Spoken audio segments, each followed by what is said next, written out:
one day, this was shortly after we moved in, and our neighbor was bringing in her groceries, and a guy followed her in behind her and put a gun to her head and said, "Sit down and empty your purse."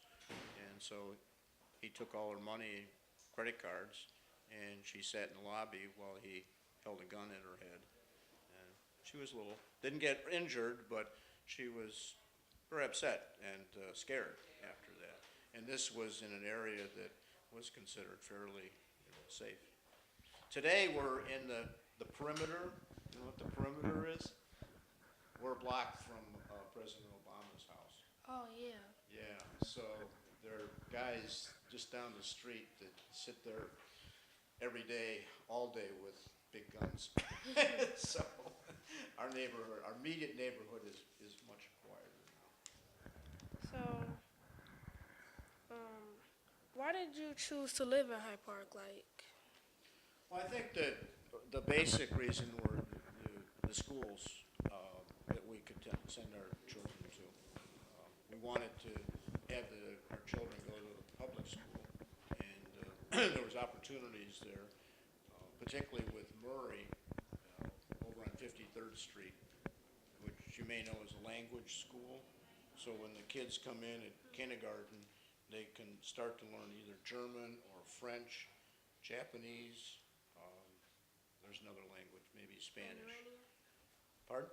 Mandarinian? No, I don't think maybe they do have that now. I'm not sure. But there were 4 languages to choose from, and starting at kindergarten through 6th grade. So we thought that was wonderful opportunity. So, like, did you experience any of these things as a child? Any of these things as a child? No. I think I came from a pretty stable community, and there wasn't any violence that, except for kids punching one another and breaking windows occasionally. But there wasn't the kind of violence that you see in the city today. So, like, did you let your kids go outside? I'm sorry? Did you let your children go outside? Sure. Kids, well, they played outside a lot. Like, did they leave off of Hyde Park and Well, other places? there was a great park just around the corner from where we lived, so they used to go over and played baseball and activities. Most of those were actually run by the park district that were in the park. And then we go over to Washington Park. We used to swim at the high school pool over there. We used to take the kids over there a lot. So, I don't know if I asked you this question, but like, do you feel that we could change the community? Well, we tried.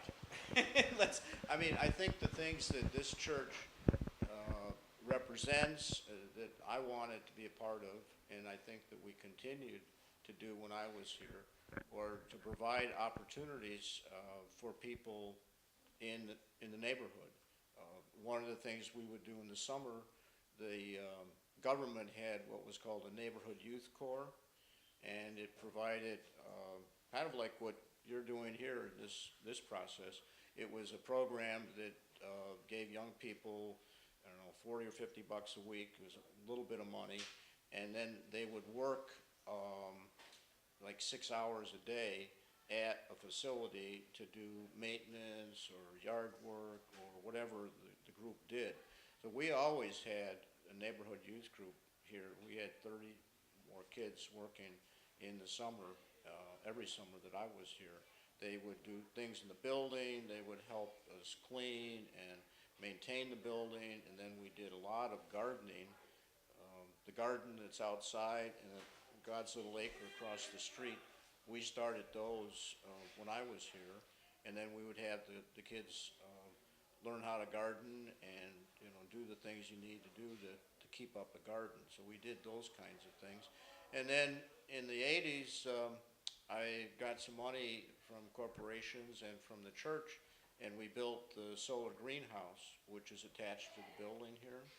And that was a program that was designed to work with senior citizens, that there were a lot of, there still are elderly people that like to garden, particularly the ladies.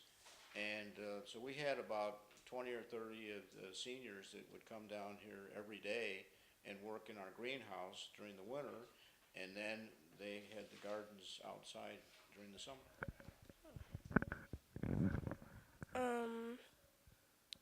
Well, before there was a perimeter around your house, like, were there a lot of shootings? No, not really. Where we live, it was considered a safe area. As I said, that one incident was our neighbor got, That was like the mugged, as it were. Pardon? That was like the only bad thing. Well, I mean, the immediate thing with it in in that building, there were incidents close by. We weren't immune from violence, and occasionally there'd be some problems over at the high school, which was just about 2 blocks away. But it wasn't excessive and as bad as it is in some of the neighborhoods today. So how do you feel about our children being killed, this generation, being killed by other kids? It's kind of mind-boggling that 12, 13, 14-year-old kids are killing one another.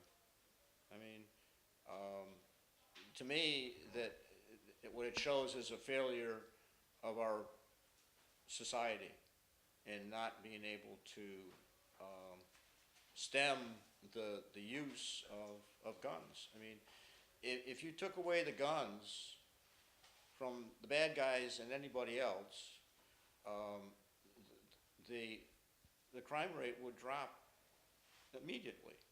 I mean, people always argue, well, you can kill somebody with a knife. Well, yes, you can kill somebody with a knife, but it takes usually a lot of activity, in and out, as opposed to a gun where you point and pull and that bullet goes into the system and rips the person literally apart.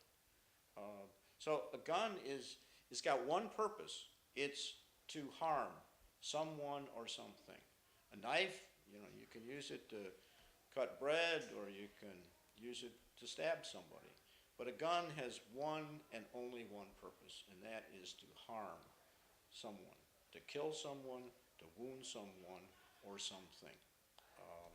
So it's just mind-boggling to me that we haven't been able to realize as a society that the easy access, particularly to handguns, is a travesty. I mean, it's a blight on our collective humanity. So, wait, I just forgot what I was gonna say.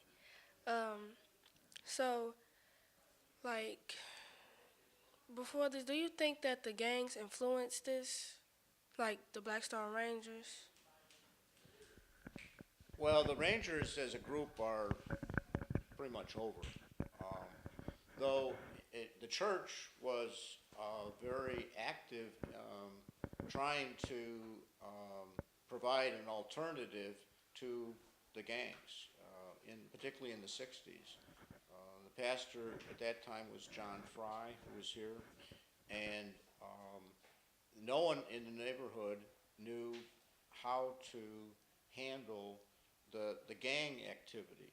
It wasn't so much the murders, but it was the gang, just groups and groups of young people on the streets that had nothing to do.